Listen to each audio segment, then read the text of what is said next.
Hey, party people. Today we have an incredible guest, and we are going to talk about something that we have not actually talked about on my channel yet. And so I'm really excited to have an expert today. Her name is Coy Griffin. I'm sorry, are your pronouns she, her? Yes. Right. Okay. So her name is Coy Griffin, and she's going to talk to you about the future of fashion technology with us today. I'm super excited. Coy, welcome, and please introduce yourself to my audience. Yes, thank you for having me. My name is Coy Griffin. I'm from New York City. My background is primarily in fashion technology and analytics. I've been working within the fashion tech world for about 6 years, and I own a fashion tech consulting company called Your Own Creativity, where we help fashion brands learn how to leverage various technologies in order to grow their business. That sounds fantastic. Can you tell us a little bit about your journey to get to where you are?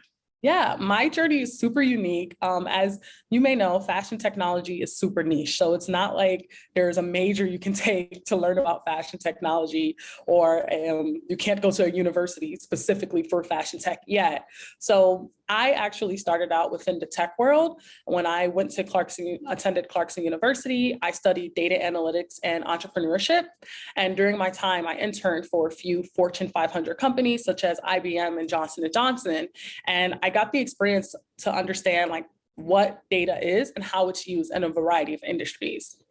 I always knew I wanted to work in fashion. So one day I'm like, maybe I can, if I'm understanding how to analyze baby products, there has to be a way where I can analyze clothes. So I just Googled fashion and analytics, and I found out that there were so many technologies out there that are used within the fashion technology world. And I kind of just went into a rabbit hole and found fashion tech companies that I could work for to get some experience there.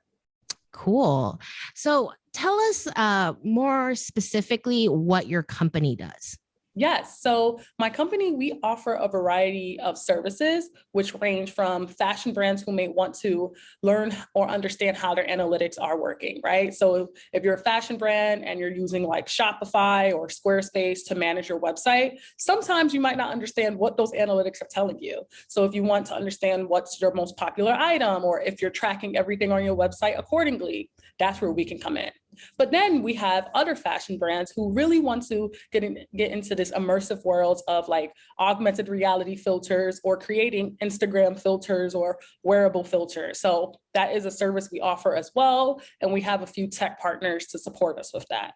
And lastly, we have the cool 3D software, digital fashion, which is super popular right now. So that's where we take all of your sketches or an idea you might have and develop a 3D fashion show or digital fashion show. Okay, so before, we're going to show you an example of Coy's work where we show you a 3D fashion show. But before that, I just want to touch on something really important that you had talked about, talking about analytics for your store. So I know many of you here are either running your own direct-to-consumer business or are considering it, and you are going to use a platform like Shopify, and you probably have not really considered the back end and how analytics can help your business, because many of you, and listen, I can relate to that as a designer who does not want to be told how to design stuff. I don't want a bunch of numbers to be like, hey, Zoe, you should sell this next season. Okay, I get it. Okay, I empathize with that. But at the same time, I have told you all many times that, especially in wholesale, when you're working with wholesale buyers, they are very interested in what was your bestseller last season. Okay, are you running the same thing but in a new color this season? Like, they always want to know that. You should know that. So whether you are sticking to D2C and you want to know what you should be pushing next season and help with how much inventory you should order. A lot of my private clients ask me this, like, if I don't have, I don't know how much inventory to order. It's like, how your previous season sold and what sold are going to help you figure out how much inventory to order your next season. And if I also get questions about moving from direct to consumer into the wholesale space, you're going to want these numbers when you are talking to wholesale buyers. Like, this is what we did last season. This is what our business looks like. And that's why we feel confident moving into wholesale. Okay. So yeah, design is about creativity, but I always tell you, creative design, fashion design is the convergence of commerce and creativity. And so you need those numbers to help you because, as I always say, you always need at least enough money to create a new collection. Am I right? You need to sell at least enough for that. Exactly, exactly. So these numbers are important, and understanding your own analytics is important to your fashion business. Okay, so the 3D stuff that we're going to show you right now, super exciting business, but remember that the number crunching stuff, that's like really essential to your business. And this is also something like at big fashion houses where they can afford to, have like 100 people. This is something that fashion merchandisers often do, is they will sit in design meetings and be like, hey, yeah, like that kind of stuff has never sold for us according to like our legit numbers. And so I don't feel comfortable with this style. This is why designers hate merchandisers. I'm kidding. I'm kidding. I'm not kidding. But also I'm kidding. But I'm not kidding. It's a love-hate relationship. All right. So I am gonna share this. I'm gonna show you guys this video, and I'm gonna ask Coy to kind of narrate what is happening in this video.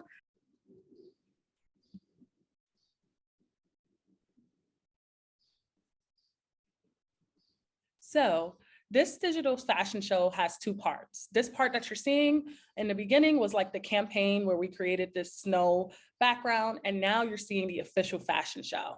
So this fashion show actually took us about 4 to 5 months to develop because it includes 15 custom pieces. So the designer actually sketched each individual piece, and then she gave us like the various fabrications that she was thinking about for each piece. And then in the 3D system, we were actually able to put in those fabrications so you can see the exact flow of the dress, right? So as you zoom in and out into the fashion show, you'll see the movement of the pieces, and they're replicating the actual design. So what's really cool about these 3D softwares is you can insert the fabrication if you know which fabric you're going to use, and then see how it will move within the software. You can also see the textures of the particular clothing, and you can customize it. So the reason why this took so long is because we had over 12 pieces within the collection, and we actually created the avatar.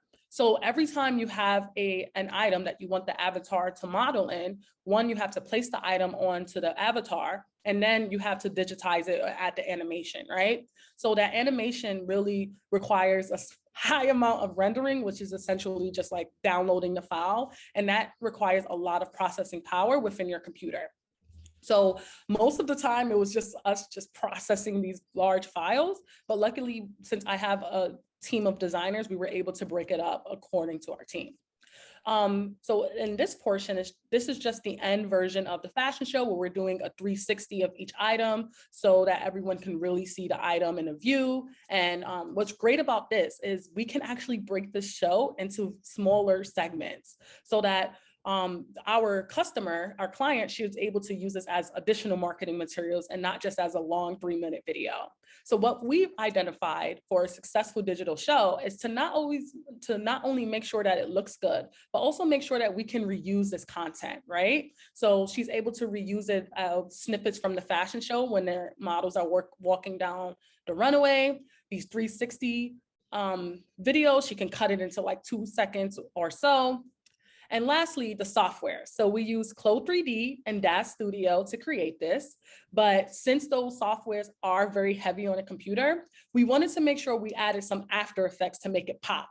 So what you're seeing within like the black in the middle, that's actually what we developed in CLO3D and Daz Studio. But then the ends that are kind of moving with her logo and other images are the images that she provided us within the mood board. And we actually use After Effects to add some more pops and jazz into the file. So the reason why we use After Effects instead of just developing cool effects within the software is because with After Effects, it doesn't make the file as heavy. So once we download everything that we need from the software, we can then use After Effects to really up the design, make sure it matches the mood board, et cetera. So for the potential fashion designers or those who are looking to enter into fashion tech, it's not only important to know 3D design, but those supplementary softwares are going to be super critical to make your work stand out.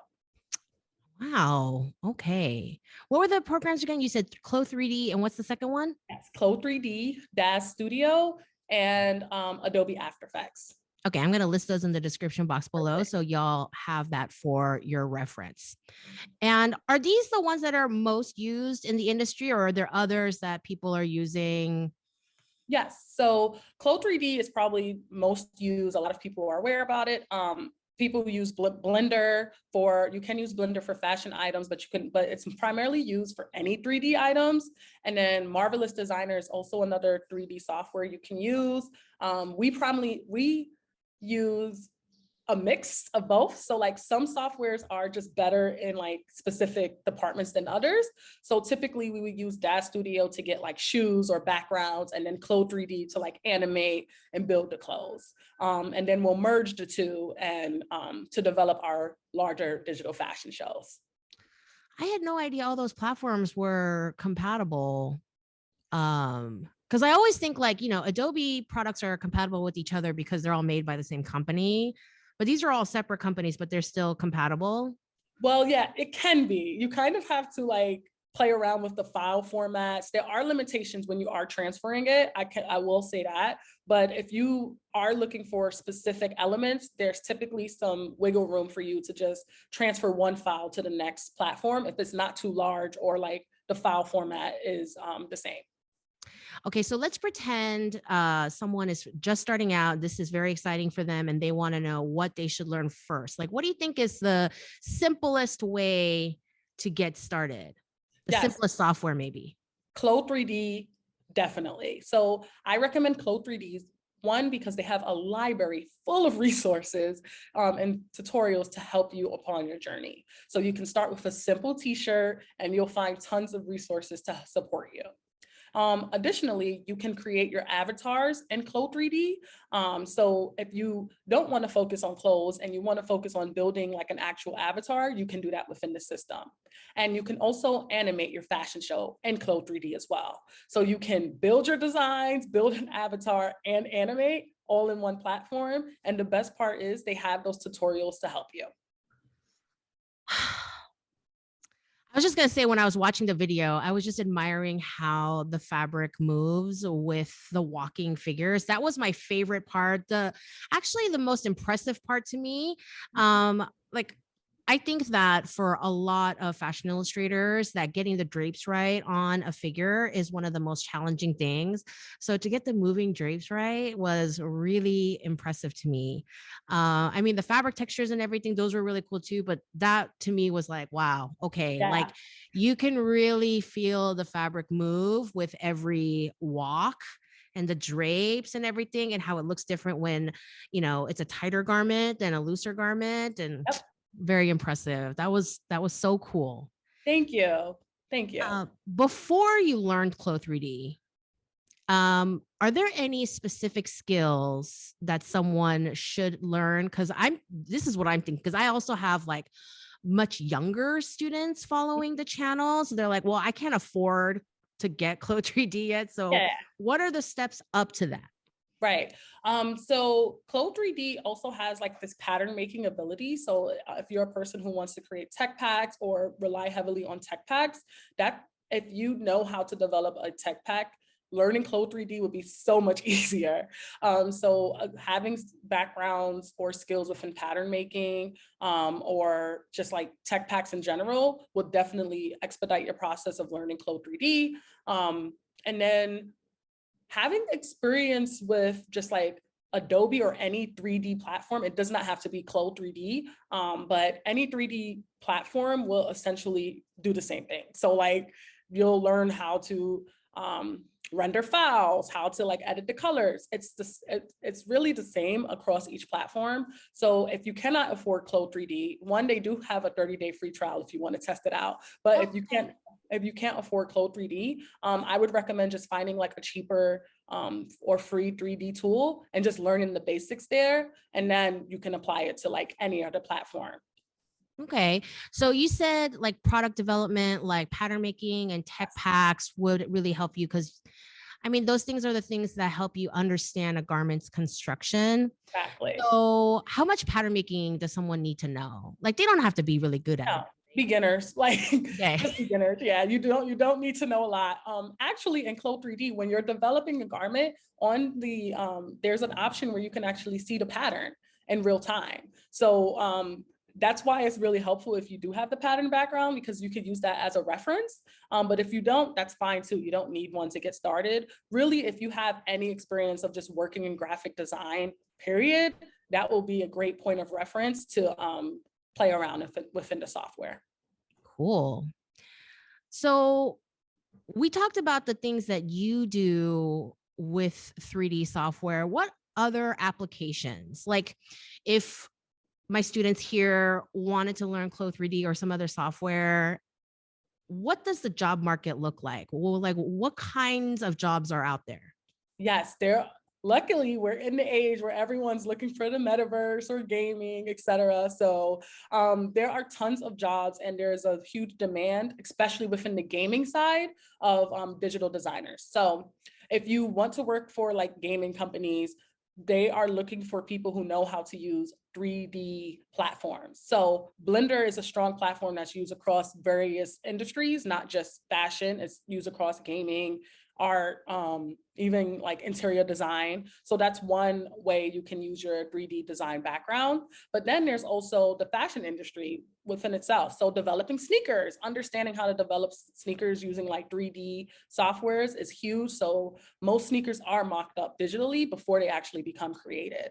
So they're looking for designers in that space. And then marketers, if you are interested in becoming or working within the marketing side, developing these 3D campaigns are a lot of work, okay? So it incorporates a lot of digital designers, but then we also need those creative directors or marketers to develop that vision of what it's going to look like, because everyone needs those like requirements or roadmaps to develop that overall vision for the brand. So definitely anyone interested in designing for sneakers or designing for games, or even designing within the metaverse. So for example, a lot of fashion brands want to enter the metaverse or have their clothes in the metaverse. So learning these software skills you can transfer it there too. Very cool. You know, a couple of months ago, I did an interview with Fashion Illustration agent Marcus Kahn, and he had also mentioned that in the fashion illustration track, that there were a lot of collaborations happening between video gaming and fashion illustration. Like, video games, they want to look sleeker, more fashionable. They're consulting with fashion designers to get the right look.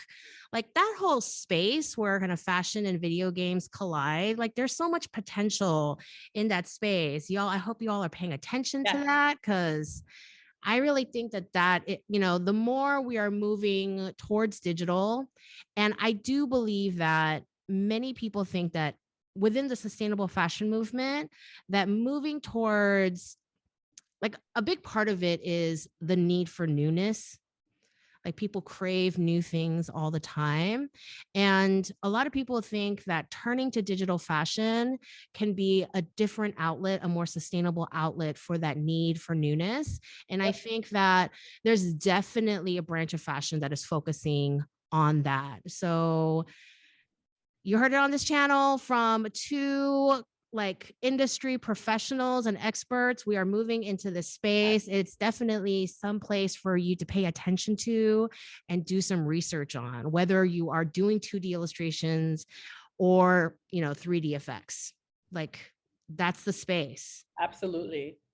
What do you think is the future of fashion? How do you visualize, whether it's your ideal version or realistically you think? Yeah, for me, I think I see it as my ideal vision would be, I don't know if you ever played like a dress up game when you were a kid and like online where you can just create your own clothes or your own wardrobe. So imagine where you can develop your own clothes like digitally, just like a game, and then you can have it 3D printed out to wear that day. That's my world of what I would love to happen within fashion. I do think technically the technologies are there. They're super siloed, but they're there where it can happen. So I see in like, let's say 50 years, no, probably less, like 20 years, that definitely can be possible. And we might see more companies using that as a business model. I believe you, because when I was in college, I used to date this guy in this other department. I was in fashion school, and he, what was his environmental design, and for their department, they had a 3D printer.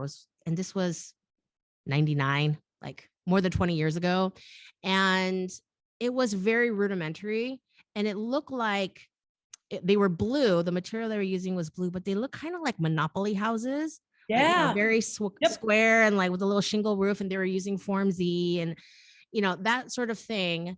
And then cut to like 15, 20 years later, and you see like Iris van Herpen, like, and the super intricate stuff that she's 3D printing for her fashion shows. Yep.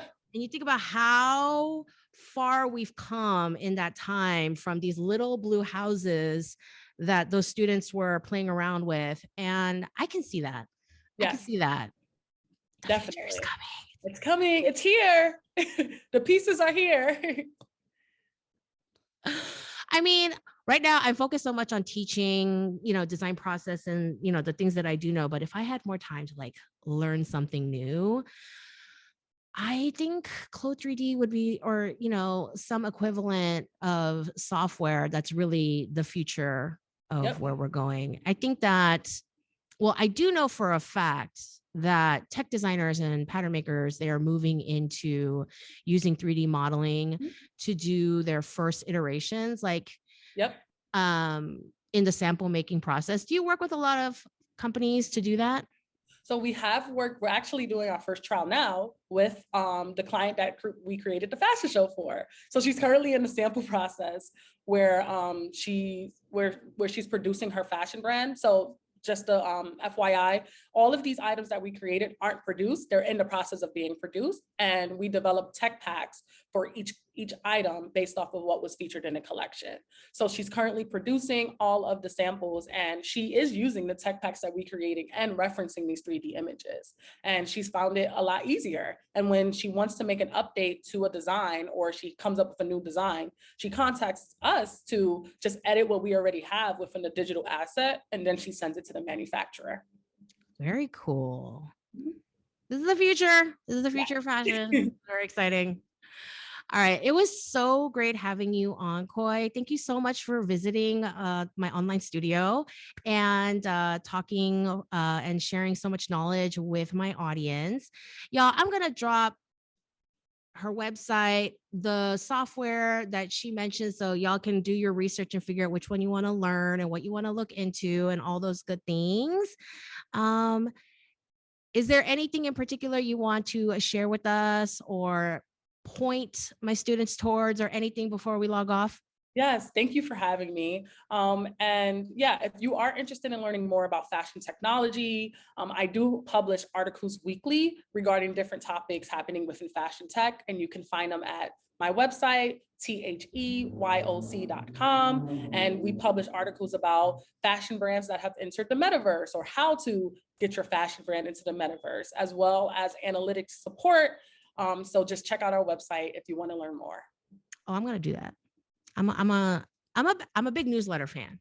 Yes, definitely subscribe. Yeah, I'm, you cannot be a teacher and just be teaching like outdated things. Yes. Like, you have to keep up.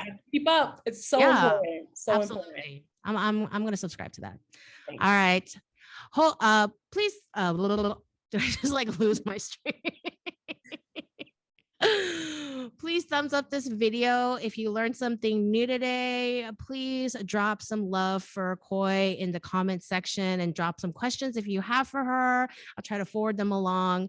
And yeah, this is really exciting. Sorry, I'm like thinking about like all the possibilities that we as an industry can move forward with this kind of technology.